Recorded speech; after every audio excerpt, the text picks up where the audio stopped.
So hello guys.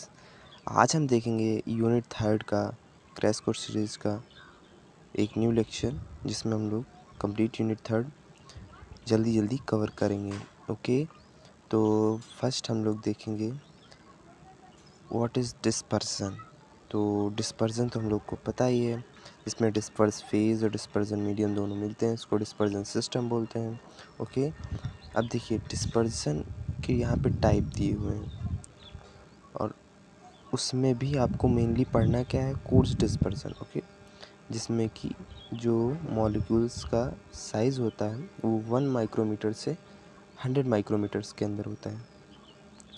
तो अगर हम लोग देखें डिस्पर्जन की क्लासिफिकेशन, ये 3 टाइप्स के होते हैं: molecular dispersion, colloidal dispersion and coarse dispersion.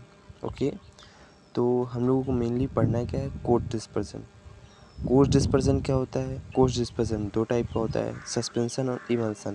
Okay, तो सस्पेंशन क्या होता है ये तो आप लोग क्लास 11-12 से पढ़ते आ रहे हैं। सस्पेंशन क्या होता है? सस्पेंशन होता है जब किसी लिक्विड मीडियम में कुछ सॉलिड पार्टिकल हो तो उस टाइप के सॉल्यूशन क्या बोलते हैं, सस्पेंशन। ओके, आप लोग ऐसे याद करिए, सस्पेंशन का मतलब हो गया लिक्विड मीडियम, उसके अंदर कुछ बहुत सारे पार्टिकल। Okay, solid particle. तो यहाँ पे क्या हो सकता है, सॉलिड पार्टिकल आपस में चिपके हो सकते हैं या गैर चिपके हो सकते हैं, यानी कि फ्रीली मूवेबल हो सकते हैं।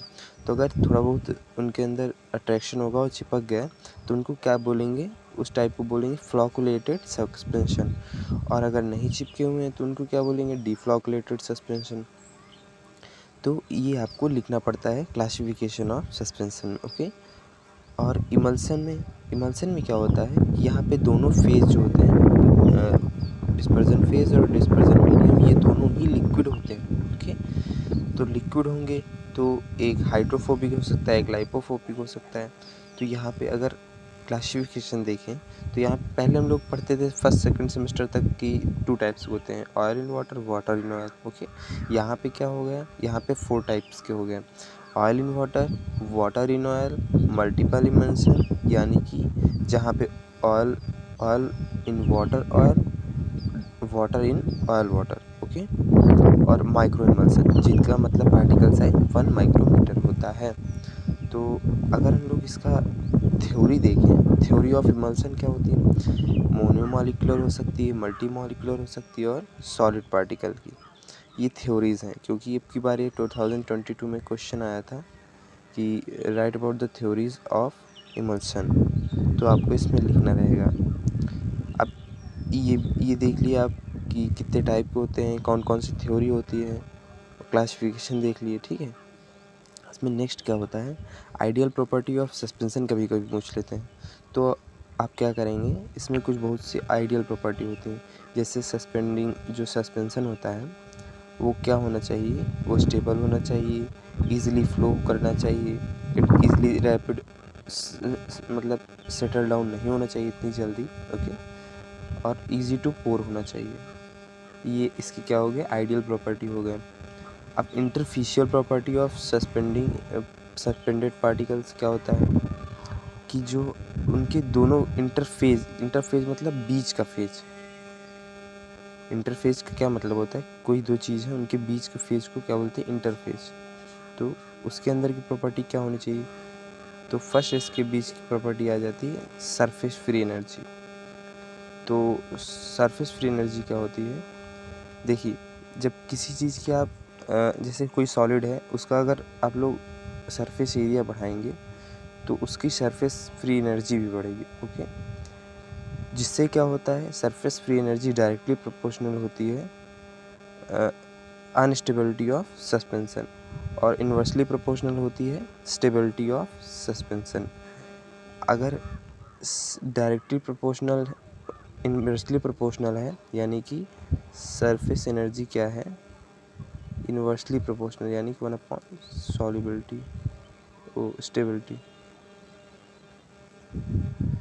अगर सरफेस एनर्जी जिसकी ज़्यादा होगी उसका स्टेबिलिटी कम होगी। ओके, अगर सरफेस एनर्जी ज़्यादा होगी और स्टेबिलिटी कम होगी तो क्या होगा कि ये केक फॉर्म कर लेगा, केक यानी कि कोagulation से केक फॉर्म कर लेगा। ओके, तो ये एक आइडियल प्रॉपर्टी नहीं शो करेगा। तो इसका एक फार्मूला होता है, ये भी आप देख लीजिए, delta G equal to gamma S L into delta A. Okay, next हमारे पास इंटरफेशियल प्रॉपर्टी क्या होती है, formation of electrical double layer. अब ये डबल लेयर का पूरा फिगर है, इसमें क्या करते हैं, अंदर निगेटिव आयन है जो कि स्टेबल है यानी कि स्टैटिक लेयर है, इसके बाद पॉजिटिव फिर निगेटिव फिर पॉजिटिव, इसी तरह आपको लेयर्स बना देनी है। इसमें क्या होता है कि जैसे अब कोई कोयलाइट्स होता है, अगर उसके अंदर इलेक्ट्रोलाइट्स कंसंट्रेशन है, उसमें कैटायन भी है एनायन भी है, तो वो क्या करेगा, इलेक्ट्रिक डबल लेयर फॉर्म कर लेगा। ओके, तो अगर उसमें आप अंदर देखेंगे, अगर उसका इलेक्ट्रोलाइट कंसंट्रेशन कम होगा तो वो डीफ्लॉकुलेटेड सिस्टम के अंदर आएगा। अगर उसका इलेक्ट्रोलाइट कंसंट्रेशन ज़्यादा होगा तो फ्लॉकुलेटेड सिस्टम के अंदर आएगा। यानी कि अगर ज़्यादा इलेक्ट्रोलाइट होंगे तो क्या होगा, आपस में जाके चिपक जाएंगे, पॉजिटिव निगेटिव निगेटिव पॉजिटिव ऐसे करके चिपक जाएंगे।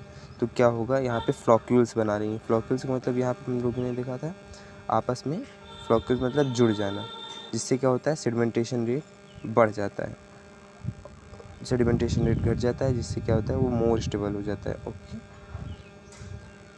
नेक्स्ट हमारे पास क्या है, settling of suspension. Settling of suspension क्या है, ये डायरेक्टली प्रोपोर्शनल होता है रेट ऑफ सेडिमेंटेशन के। सेडिमेंटेशन का मतलब किसी चीज़ का बैठना, सेडिमेंट करना।